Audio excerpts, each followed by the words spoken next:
13 новых случаев заражения, к сожалению, выявлены в нашей стране за последние сутки. Инфицированные подтвердились теперь и в Иссык-Кульской области. В городе Бишкек 1, Нарынской области 3, Иссык-Кульской области 2, Чуйской области 1, Ошской области 5, Джалабадской области 1. Таким образом, всего на сегодняшний день, 31 марта, всего по республике подтвержденных случаев 107. Из них в Джалабадской области 51, Ошской области 28, Чуйской области 4, Баткенской области 1, городе Ош 9, городе Бишкек 8, Нарынской области 4 и Иссык-Кульской области 2. Все они, естественно, госпитализированы. Из зарегистрированных положительных случаев 58 женщин, 49 мужчин. Если мы распределим зараженных лиц по возрасту, к сожалению, увеличивается количество инфицированных детей. Всего их 11, это имеется в виду возраст до 15 лет. И до года 2 ребенка. Лиц пожилого возраста 31. Общее число лиц, которые контактировали с заболевшими, 5771 человек. Эта цифра постоянно меняется в ходе эпидемиологических расследований. Все контакты медики разделили на 2 категории. Это члены семей заболевших, их родственники, соседи. Таких сейчас насчитывается более 1500 человек. Более 4200 человек отнесены во 2-ю категорию контактов. Что касается состояния больных, 3, как сообщил Касымбек Мамбетов, сейчас находятся в тяжелом состоянии. Из них 2 в стабильно тяжелом состоянии. Они находятся на лечении в Наукатской территориальной больнице. 1 больной находится в Ошской областной клинической больнице. В крайне тяжелом состоянии, он находится на искусственной вентиляции легких. По поводу исследований, всего с начала вспышки проведено 8186 исследований, за сутки 777 исследований на коронавирус. По поводу обсервации, всего по стране за все время было изолировано 5638 человек. Из них отпущено уже под домашнее наблюдение 3870 человек. В настоящее время на обсервации находится 1592 человека.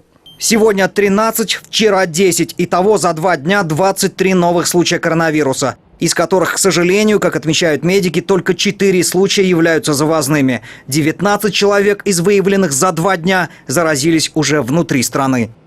Получается такая картина, что наши медицинские работники, рискуя здоровьем, жизнью, добились. Вчера вы уже информацию получили, что 3 человека уже выздоровели, выписаны домой. И в это время мы уже получаем, вот, к примеру, за 2 дня 15 случаев в 5 семейных очагах. То есть, к сожалению, наши граждане где-то они не полностью соблюдают все меры на домашнем, изолированном, семейном карантине. И что вот особо беспокоит, это то, что заражаются дети. По поводу работы сейчас вот с населением. Мы сейчас во всех областях, независимо от того, какая там эпидситуация, уже запустили 257 мобильных бригад медицинских работников. Туда входят специалисты центров семейной медицины и эпидемиологи. Они со всеми лицами, которые находятся на домашнем карантине, встречаются, проводят их обследования. Если нужно, клиническую симптоматику. И если есть необходимость, они их направляют в стационар. И здесь вот нам нужна помощь, чтобы вот наши лица на домашнем карантине, их соседи, чтобы вот общение, контакты минимизировали или вообще прекратили.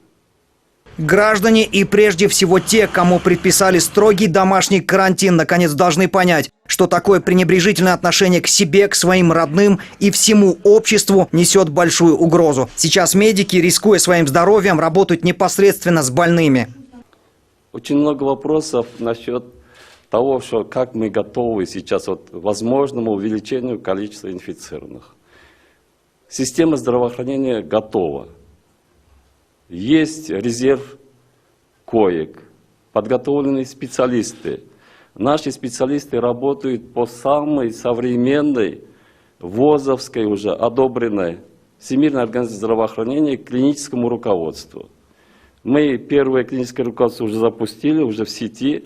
Буквально сегодня-завтра мы уже обновленную новую версию с учетом последнего международного опыта уже запустим.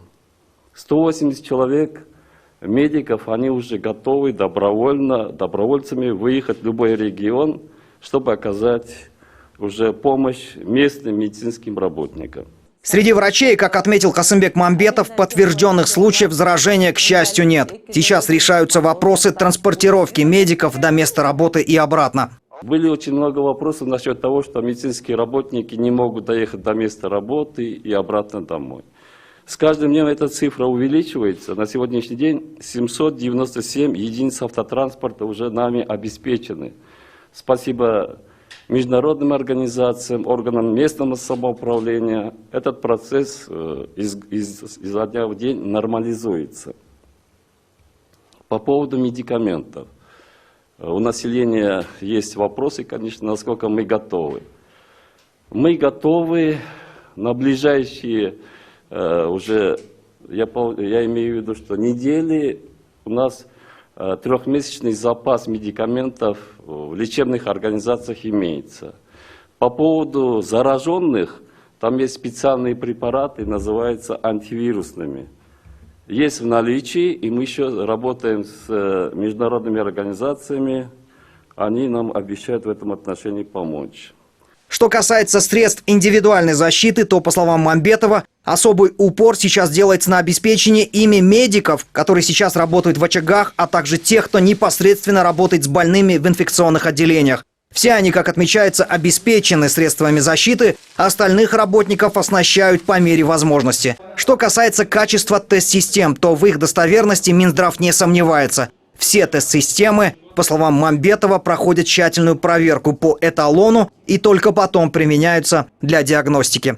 Манас Ачгитов, Владимир Кулбалдиев, НТС.